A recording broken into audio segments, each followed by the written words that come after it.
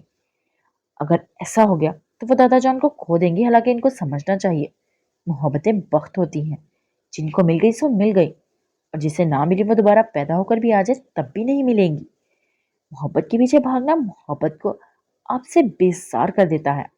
کسی کی محبت میں خود کو اتنا ہی گراؤ کہ جب اٹھنا چاہو تو بیساکھیوں کی ضرورت نہ پڑے۔ وہ ایسے کیوں ہے؟ میں نے کافی کا گھوٹ بھرتے بعد سوال کیا۔ حسن نے کندھے چکائے۔ ان کا قصور نہیں ہے، ان کو باپ کا پیار چاہیے تھا جو کہ ان کو کبھی نہیں ملا۔ اگر ان کا گھٹیا باپ وہ حاج خان ان کو چھوڑ کر نہ جاتا تو ایسا نہیں ہوتا۔ حسن کے لہجے میں خود بخود تنفر بھر گیا۔ عمر کے چہرے کا رنگ یکدم متغیر ہوا تھا۔ کسی کے باپ کو ایسا نہیں کہتے۔ عمر نے ہلکی آواز میں اس کو ٹوکا تھا۔ حسن اس سے بے نیاز کہے گا، میں کہتا ہوں دنیا میں ہر قسم کے گھٹیا لوگ ہوں گے لیکن کبھی کوئی بھی حاج خان جیسا گھٹیا نہیں ہوگا۔ کسی کے باپ کو ایسا نہیں کہتے۔ عمر گھاس پر نظریں جمائے بمشکل بول سکا۔ اس کی آواز اتنی ہلکی تھی کہ وہ بمشکل خود سن سکے۔ اس کا چہرہ سفید پڑتا جا رہا تھا، مٹی بھیجتی جا رہی تھی۔ پہلے پسند کی شادی، پھر بچی ہو گئی، اس کے ساتھ کچھ وقت اچھا گزارا، بیوی کے سارے پیسے اڑا دے، اور پھر پھر کیا کیا اس گھٹیا انسان نے؟ کسی کے باپ کو ایسا نہیں کہتے۔ وہ اپنی ہلکی آواز میں بولا، ماتھے پر ہلکا ہلکا پسینہ چمکا تھا، دل جیسے کسی نے جکڑ لیا ہو۔ اس انسان کے اندر ذرا شرم و لحاظ نہیں تھا۔ اس نے پھپھو کو تو چھوڑو، اپنی بیٹی کا بھی نہیں سوچا۔ لالچی گھٹیا انسان، میں نے کہا نا کسی کے باپ کو ایسا نہیں کہتے۔ وہ ایک دم اتنی شدت سے دھاڑا کہ خود بھی حیران رہ گیا۔ حسن سہم گیا۔ وہ ایک بار پھر کل رات والا عمر حیات لگا تھا۔ اس کی آنکھیں سرخ تھیں جسے ابھی خون چھلکا جائے گا، چہرہ تاریخ ہو جا رہا تھا، اس کا پورا جسم کانپ رہا تھا۔ وہ 2 قدم آگے آیا، حسن بے اختیار پیچھے کو ہوا۔ کسی کے باپ کو ایسا نہیں کہتے، وہ اب بے بسی سے بولا، کسی کے باپ کو ایسا نہیں کہتے۔ وہ ایک بار پھر خود سے بڑبڑایا، پھر بے دم ہو کر گھاس پر بیٹھ گیا۔ حسن فکر مندی سے اس کے پاس بیٹھ گیا۔ کیا تم ٹھیک ہو؟ کسی کے باپ کو ایسا نہیں کہتے، وہ بڑبڑا رہا تھا۔ کسی کے باپ کو بھی ایسا نہیں کہتے، پلیز۔ اسے بہت ساری نمی اندر دھکیلتے بدوقت کہا تھا۔ میں سمجھ گیا ہوں، اچھا میں آئندہ ایسا نہیں کہوں گا۔ عمر نے نظریں اٹھا کر حسن کو دیکھا، ان میں التجا تھی۔ کسی کے باپ کو ایسا نہیں کہتے۔ حسن کو اپنی مرضی سے اپنے پیرنٹس چوز نہیں کرتا۔ دنیا کا ہر باپ اچھا نہیں ہوتا، چاہے وہ برا ہو، لیکن ہوتا تو ہے نا۔ کسی کے باپ کو ایسا نہیں کہتے، پلیز۔ اس کے لہجے میں منت تھی۔ یہ چہرہ وہ نہیں تھا جس کے ساتھ وہ یہاں آیا تھا۔ اس کی رنگت نچڑ چکی تھی، وہ شاید ڈسٹرب لگ رہا تھا۔ حسن کے دل کو کچھ ہوا تھا۔ گھاس سے اٹھنے سے لے کر گاڑی تک پہنچنے تک، وہ پھر گاڑی سے گھر پہنچنے تک، ان دونوں کے درمیان کوئی بات نہیں ہوئی۔ حسن کو اس سے روبسا محسوس ہو رہا تھا۔ جب گاڑی سلطان منزل کے سامنے رکی تو عمر نے حسن کو جانے کا اشارہ کیا۔ وہ بیٹھا رہا، 1 منٹ 2 منٹ۔ چاہتے کیوں نہیں ہو؟ اب کی بار اس آواز میں غصہ نہیں تھا، وہ بس پوچھ رہا تھا، تم اپنے پیرنٹ سے کیوں نہیں ملتے؟ حسن نے اس کی بات کا جواب نہیں دیا تھا۔ عمر کافی دیر تک خاموش رہا۔ ہمارے درمیان بہت سارے مسئلے ہیں، کافی دیر بعد بولا تو اس کی آواز ہلکی تھی. عمر، ہمارے پیرنٹس ہماری زندگی کے ایک بہت بڑا حصہ ہمارے ساتھ گزارتے ہیں اور پھر ایک دن چلے جاتے ہیں. وہ رکا. حلق میں کچھ اٹکا تھا. ان کا جانا برحق ہوتا ہے. ان کے جانے کے بعد کا غم بھی برحق ہوتا ہے. لیکن ان کے جانے کے بعد کا گلٹ یہ برحق نہیں ہوتا. اسے ہم چنتے ہیں. کبھی کسی لمبی ناراضگی کا گلٹ، کبھی کسی جھگڑنے کا گلٹ، کبھی ان کی کسی بات کو نہ ماننے کا گلٹ، اور کبھی ان سے نہ چاہتے ہوئے بھی بس اپنی انا کی تسکین کے لیے دور رہنے کا گلٹ. عمر نے گردن موڑ کر اس کو دیکھا. وہ چھوٹا لڑکا کہے گیا، میرا باپ مر گیا ہے عمر، اور اس کا غم ہر دن مجھے کھا رہا ہے. لیکن مجھے گلٹ نہیں ہے. میں ان کا اچھا بیٹا تھا.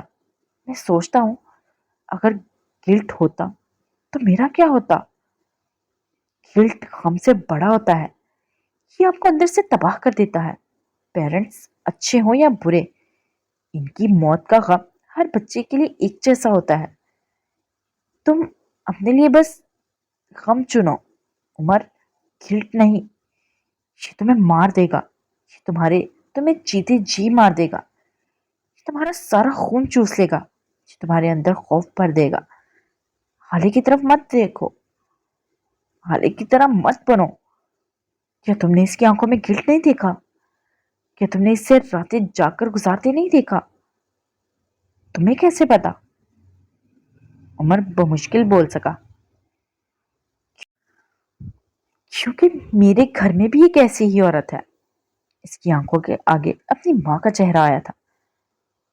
میں غم نہیں جھیل پا رہا. تم گلٹ اور غم دونوں کیسے جھیلو گے؟ ضروری نہیں ہر ناراضگی، ہر مسئلہ مرنے کے بعد ختم ہو.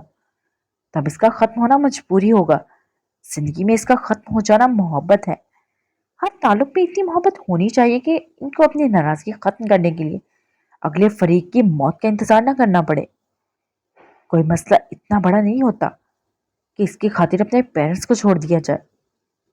وہ سادہ نرم لہجے میں بول کر گاڑی سے اترا اور اندر چلا گیا. عمر کافی دیر تک وہیں بیٹھا سوچتا رہا. کیا واقعی کچھ ناراضگیوں کو موت سے پہلے ختم ہو جانا چاہیے؟ لال کے چھوٹے سے فلیٹ میں اس وقت کھانے کی اشتہانگیز خوشبو پھیلی ہوئی تھی. وہ خود صوفے پہ پیر اوپر کیے بیٹھی تھی. اس کے برابر حالے سلطان بیٹھی تھی. صبح کے مقابلے اس وقت وہ کافی کمپوسٹ تھی. اس کے آگے کئی سارے کاغذات بکھرے پڑے تھے. یہ سارے پرنٹس آؤٹ ماہی اور سرمد شاہ تاج کبیر کی بھتیجی اور اس کے بوائے فرینڈ کے واٹس ایپ اور انسٹاگرام کی چیٹ کے تھے.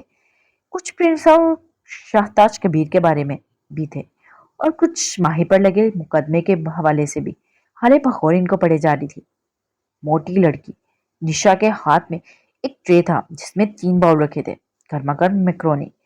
لیال بغیر نشا کی طرف دیکھے آنکھیں بند کر کے بڑبڑائی. حالے نے اب بھی سر نہیں اٹھایا. سب سے پہلے تو یہ منحوس کھڑکی بند کرو. دھوپ سے آنکھیں ابلنے کو ہیں. لیال کوفت سے بولی تھی. حالے کا ٹائپ کرتا ہاتھ تھم گیا. یکدم جیسے وہ ٹھہر سی گئی. اسے کچھ یاد آیا. جو وہ یاد آیا تھا وہ ہارون شاہد تھا. 2 سال پہلے والا ہارون شاہد اور 2 سال پہلے والی حالے سلطان. آج ان دونوں کا پیپر تھا. کل رات گئے تک وہ دونوں کسی کنسرٹ میں تھے. میراث سلطان کے بار بار فون کرنے پر ان دونوں کا ایک ہی جواب تھا، ہم نے سارا پڑھ لیا ہے، اب ہمیں انجوائے کرنے دے. آخر کار تھک ہار کے میراث سلطان نے ان کو ان کے حال پر چھوڑ دیا. رات دیر تک کنسرٹ چلتا رہا. اس کے بعد وہ دونوں ٹریفک میں ایسے پھنسے کہ صبح کے 4 بجے تک ان کی جان خلاصی نہ ہو سکی. گھر آنے پر اماں کی فلائنگ چپل اور بابا کے میٹھے طنز، لیکن وہ دونوں ایسے استقبال کے عادی تھے سو ڈھیٹوں کی طرح کھڑے رہے. یہاں 5 بجے گئے اور نماز پڑھ کر ایک نظر کتابوں پر ڈال کر جب دونوں فارغ ہوئے تو 6 بج چکے تھے. ہارون حسن کے کمرے میں جا کر سو گیا اور حالے اپنے کمرے میں فکس 7 بجے میراث سلطان نے ان کی نیند میں خلل ڈالا. دونوں سرخ سوجی آنکھوں سے اٹھ بیٹھے، ناشتہ کیا، تیار ہوئے اور 8 بج گئے. اب وہ جلدی جلدی اپنی گاڑیوں میں سامان رکھ رہے تھے. حالی نے سفید شارٹ شرٹ کے ساتھ سفید ٹائٹس پہن رکھے تھے، بال کھلے چھوڑ رکھے ہوتے اور 2 سال بعد آج کے مقابلے میں ذرا دبلی پتلی تھی. لیکن ہارون شاید ویسا ہی تھا، وہی سانولا رنگ اور وہی گری آنکھیں، وہی حالے کے حکم ماننے کی عادت. یہ شاہی طوطا مینا کی جوڑی کہاں جا رہی ہے؟